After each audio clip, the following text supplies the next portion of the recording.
What are you planning to do? Paired matching kidney donation. Let's talk about it. What does that mean?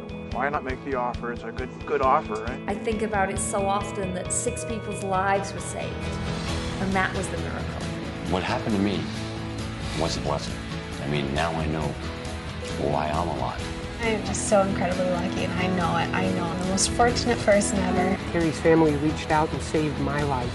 I breathe with Carrie's lungs. The purpose of life is to love and be of service. And what greater way to be of service than to actually literally give of ourselves? I had a heart transplant. Can I hear my daughter's heartbeat? You have to live for her, too. I will.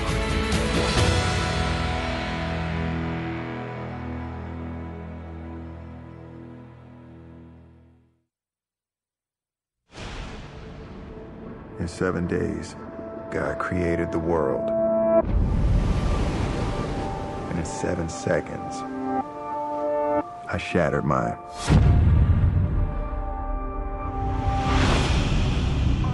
When you sign your name, you'll own my house. I only ask that you never try to contact me for any reason. Why me? It is within my power to drastically change his circumstances. But I don't want to give that man a gift that he doesn't deserve.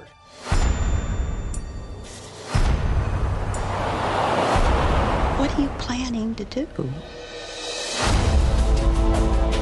Tell me what's going on. You can't play with people's lives! Why is she under the impression your name is Ben? You better leave me alone. I don't want to keep lying to you. I haven't treated myself very well. Start now. I did something really bad once, and I'm never going to be the same again. This is not something you do every day. Do what you promised me.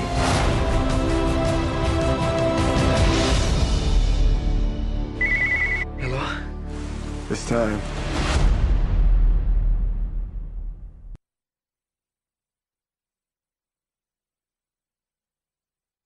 I have a doctor's appointment card for today.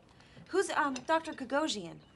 Wait, from the hospital? Oh, is he the brain doctor? Or is it the guy who got us to donate our organs? Oh, we liked him. He was funny. You were gonna donate my organs? Not your eyes.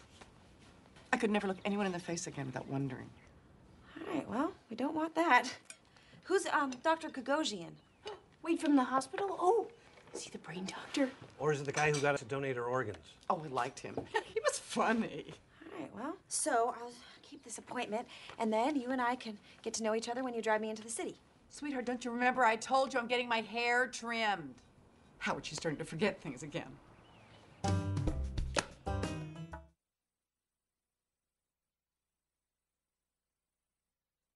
Today is not about you. It is not about whose services you wish to be on. It's not about your career. This is about me. This is a project I've been working on for a long time, and it's very important to me. Therefore, it will be very important to you. And the only way we can pull this thing off is if we work together as a team. So today, you are not 15 individual doctors. You are one team of surgeons representing this hospital. Is everybody clear on that?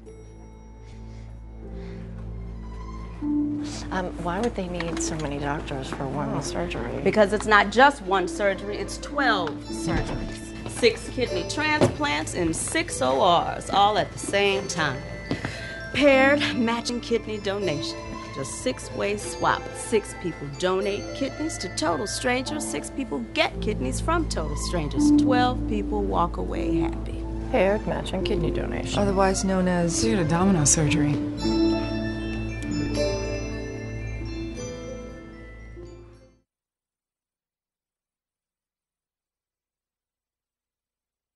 We just want to find out ahead of time which one of you will be the donor. We're just trying to be prepared if it turns out that she has to have the transplant. Of course, anything you need from us. Well, I don't understand. Why does it need to be one of them? I thought it was a blood type issue. It is, but Julie and I are not a match. Well, test all of us, don't you think? Because either Kevin or Justin have to be type O. That's what I am. I'm a type O. I'm type O, Tommy. Me too. Wait, you're both type O? Yeah. Yeah. Well, I called it first, so I really think that I should be the one that... Mom, it's not that simple. Why not? Because liver transplants work out better with the parent.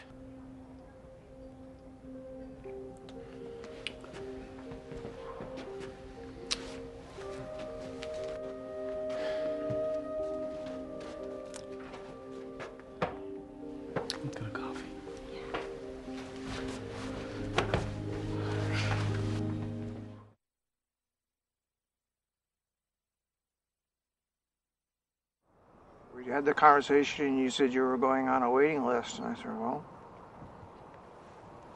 let's talk about it. What does that mean?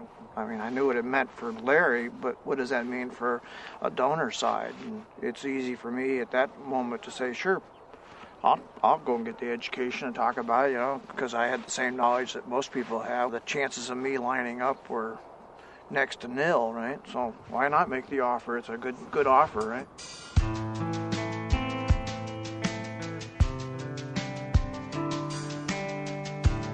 Every day, 18 people will die while awaiting an organ transplant. A fact I hadn't thought about until my father, John, decided to donate his kidney to his close friend, Larry. This is the story of his decision to donate.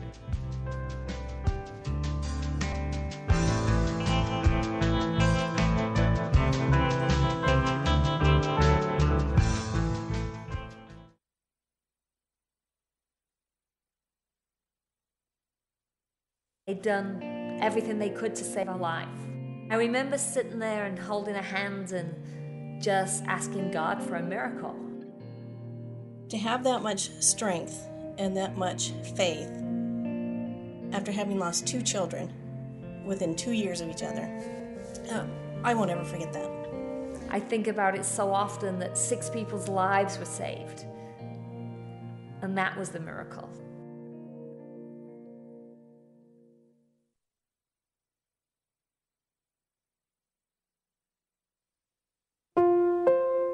Jason had suffered severe head trauma.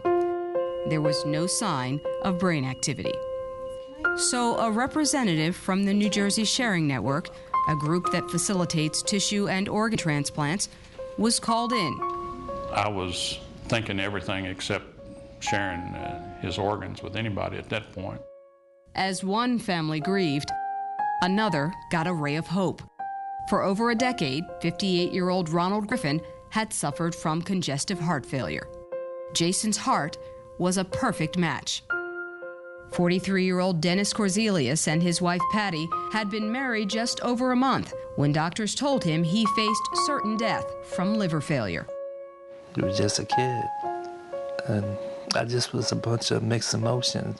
I was twisted. I'm glad I'm alive, but I'm not glad that he's gone. Ronald and Dennis, like many transplant recipients, struggle with guilt, knowing that others had to die so they could live. I see him every day, so it's not like I can forget about it. At the Ray's request, the New Jersey Sharing Network and ESPN contacted the organ recipients and asked them if they wanted to meet Jason's parents. Ronald? Yes, sir. Glad to see you. I love you. He just grabbed me and gave me a big hug and told me, he said, man, I love you, son. It was Jason that wanted to be a donor, so don't feel guilty. Just think how lucky you are. What happened to me was a blessing. Now I know why I'm alive and who provided that chance for me. I haven't been this happy in a while. I don't call him the donor. I never called him the donor. And right now, I'm his brother.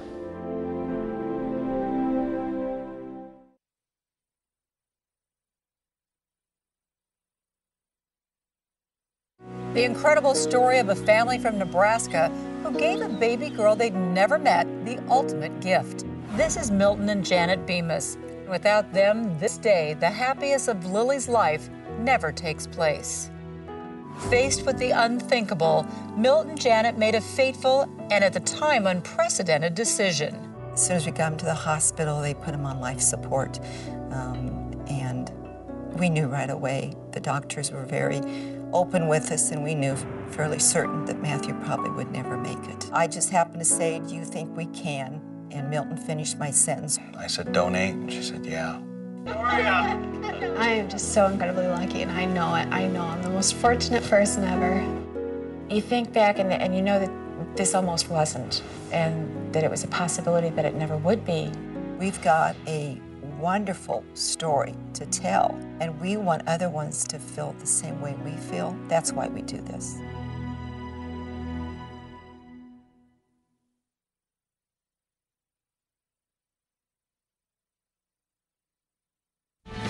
We now return to Corpse Tech on Modern Marvels.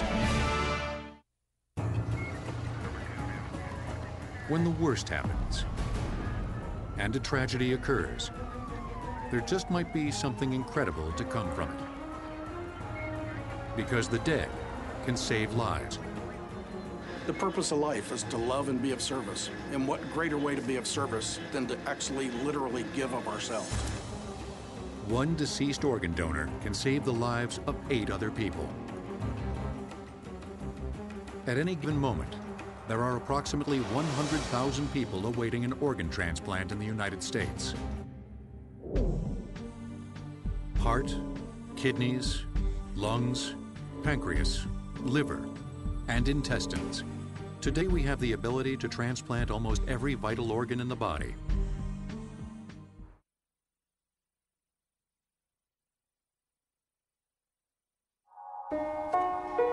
By the powers vested in me, I now pronounce you man and wife. You may now kiss the bride.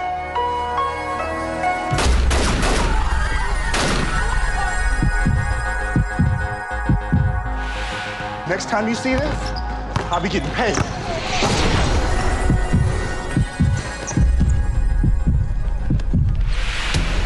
What do we got? Collapsed during practice. His name's Anton Weathers. Hey, Anton. I'm Dr. Yablonsky. Everything's gonna be okay. We're gonna take care of you. They say that she's dead, but look at her. She's still breathing. She's still warm. At Three Rivers Hospital. How long do you think he has? A few days, if we're lucky. One surgeon and his team He's crashing! Come on, Anton. Come on. are giving patients a second chance. Whatever it takes, I put him in your hands. Just save him. This is Miranda Foster, our surgical fellow, and Dr. Andy Yablonsky, Hi. staff surgeon. This is David Lee, lowly resident. I'm Ryan Abbott, and I cannot tell you how excited I am to be working here. We hired SpongeBob? We were hoping to repair your heart by replacing the valve. That didn't work. You need a heart transplant. Kim's brain function has ceased. Have you considered organ donation? No. You ready for your first donor run? Are you coming with us? Oh, Andy doesn't do flyouts anymore. He's much too important for that. I got the jet, the pilot. Got the cooler? For the drinks. The lungs? Be right back. We can't have any delays on the way back. What are you doing? Thoracic organs go first. We've got a couple hours. Now look, I don't know who Careful, Doctor. She throws things. Oh, bite me, Yorn. I'm not wasting 2 hours. Guys, I want you to scrub in. Listen up, everybody. Mother got a court order stopping the procurement. You're making a terrible mistake. No one ever regrets saying yes, but 90% of the people who say no, they're haunted by that decision. It's the one thing they could have done to keep some part of their loved one alive. The transplant offers you the best possible long-term outcome. How long before I can play ball? You won't be able to play ball. I'm sorry. You can forget it. I can't forget it. Get the hell off my road! We're back on. Mother changed her mind. The judge lifted the order. Perfect. Okay, you guys, come on, let's go. Hurry up, Miranda.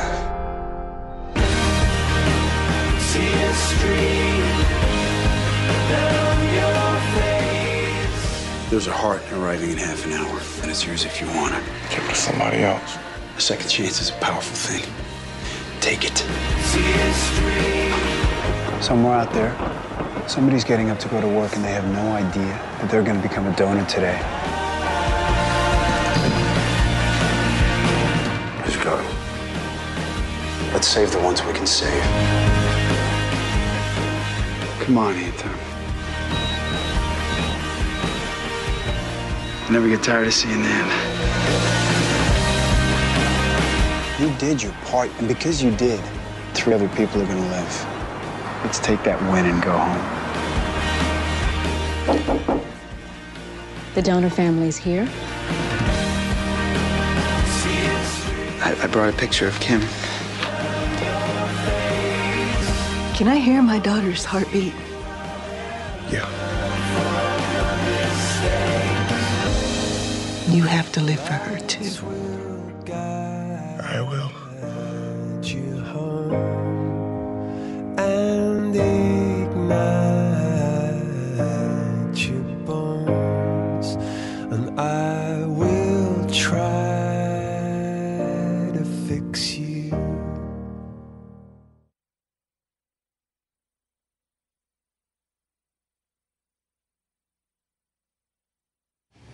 No brainstem evoked responses. Blood gas after 10 minutes. PCO2 is 74. 74? Anything over 60 means brain death. I'm so sorry, Chaz.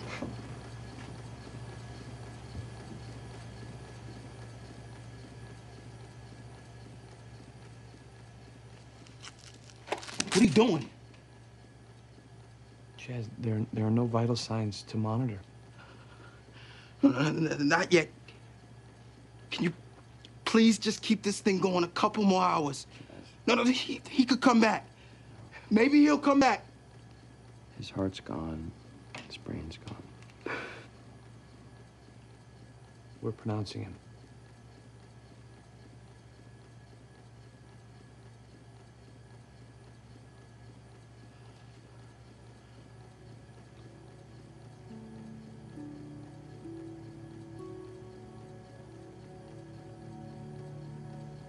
He's still warm. Yeah, it's just the bypass machine. We need to keep him on it to perfuse the organs. Neela's gonna take him to the OR now.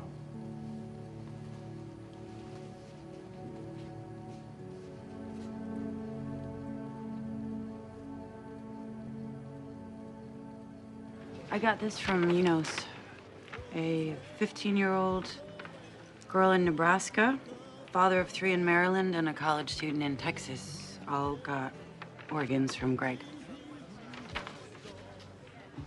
He saved 3 lives that day.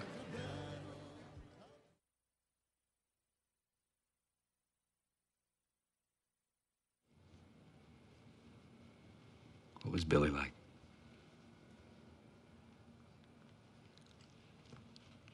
He's wonderful. Smart. Funny. Handsome. He loves music, especially the kind that I can't stand, and plays it really loud. Yeah. Lots of friends.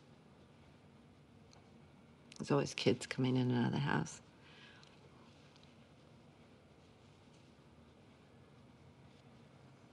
Big heart. He really cares about people. Even the little kids, I mean, that's really unusual, you know. Sounds like a great kid. Yeah. Generous?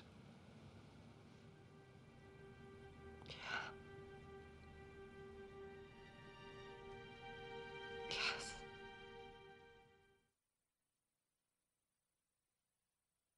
Sweet lung of mine, keep breathing just fine. This is Carrie. Carrie was 17 years old. She was intelligent. She was athletic. Carrie was a star on her high school volleyball team. She was opinionated, stubborn, outspoken, and she had a smile that lit up the world.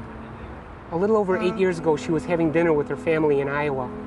Carrie brought up the topic of organ donation, telling her family she did not understand why someone wouldn't want to help someone else when they were through with life here. 2 weeks after that, Carrie's family had a tragic decision to make. But Carrie had already helped them with that decision. At the most devastating moment in their lives, Carrie's family reached out and saved my life. Carrie brought her big, beautiful smile into my life on April 8th, 2000, when she and her family gave me both of her lungs.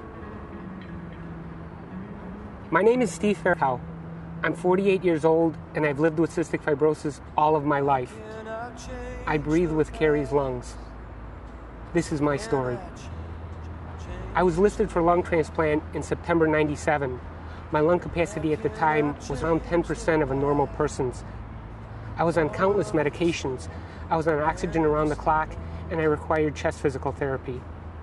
While I waited, every night before I went to sleep, I said my prayers. I'd ask a lot of people up there for help, and I'd pray that my future donor was enjoying their life. I waited on the list for almost 3 years, and during those 3 years, I had 4 false alarms. 4 times, 4 families going through 4 devastating moments in their lives reached out and tried to save my life. Nowadays, I wake up every morning, I stretch and take a breath, and I don't hear my chest gurgling. It's been over 8 years, and I still walk around in complete awe of how this feels. I was back at work 10 weeks after my surgery. There's a double flight of stairs that goes from the trading floor to my office that I hadn't taken in 10 years. I didn't even go down them 5 years before transplant. Now, every chance I get, I bound up those stairs 2 steps at a time. And every time I get to the top, I smile because I know who got me there. Thank you, Carrie.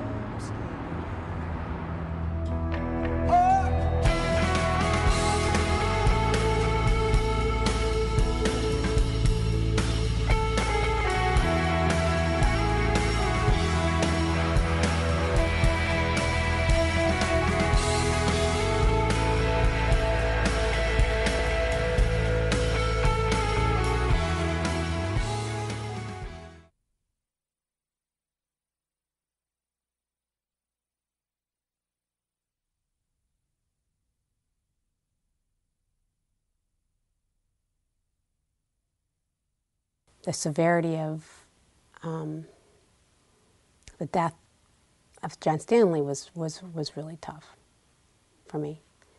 But, you know, it was one of those things that I just keep trying to go forward, you know, just go forward. Because it's, you know, this whole life of the ups and downs, and, you know, I have good days, we have bad days, but I have days, you know, and it's not like I do anything superhuman at all. I'm just trying to be a 43-year-old mom and wife and daughter and sister, colleague, friend, who's just trying to live my life every day.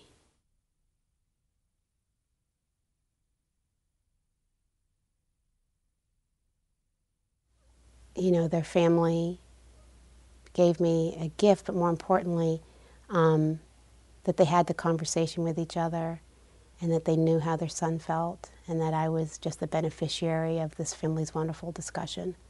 And I appreciated it so much, and that I wasn't going to show them by words, I was going to show them by action.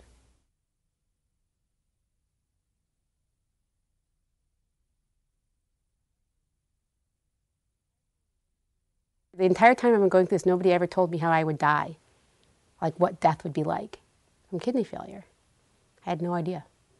So I went online and I Googled it, and I put death by kidney failure. And sure enough, there's a book that says what to expect when dying, and chapter 3 was kidney failure. And I read it, and as I read it, I was like, okay, you know, and it was called the peaceful death. I thought, well, that's not bad, if that's the subheading. And then I read everything just so I knew what it meant, and there wasn't anything that I hadn't already experienced, and there wasn't anything that was too horribly devastating. And I didn't fear it any longer. And most importantly, and this sounds really bad, is that because I have no urine output or anything, that it would be 2 weeks because of the toxins. The death would take about, you know, anywhere between, it said like anywhere between 6 and 12 to 14 days. And I thought, that's not bad either, and that was for my family, right? So all of a sudden, and I know some people probably think I was really twisted, but it was very empowering, because what it said to me is I don't need to fear it now. And fear is what's the hardest thing in life, is when you fear something. So I printed it, I folded it up, I put it in my drawer. I'm like, okay, I'm good. So the next morning I told my husband that I did it, and he said, can I see it? I said, okay. So I showed it to him, and he looked at it. He's like, okay. And I said, so can I put it away? Are we good? He's like, we're good. And then we haven't thought about it since. I've never identified as being sick. Okay, and that's been, it's a conscious choice for me. I have a condition. I have things that I have to deal with. You know, some people need glasses. Some people need braces. Some people, you know, there's lots of different things that can go on with our bodies that we need to correct. Every time I do dialysis, the one thing I always think about is I'm choosing to live today. That's why I do it. You know, there's some days are rougher than others. I'm either tired, it didn't go well, feeling cranky, I'm feeling a little puffy, whatever it may be, but I'm choosing to live. My name is Celeste Castillo-Lee, and I've been on the waiting list for a kidney since February 10th, 1992.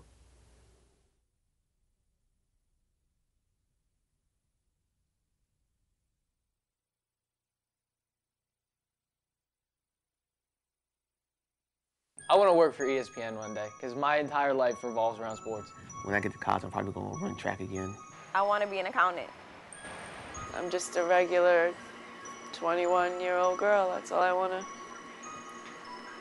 do.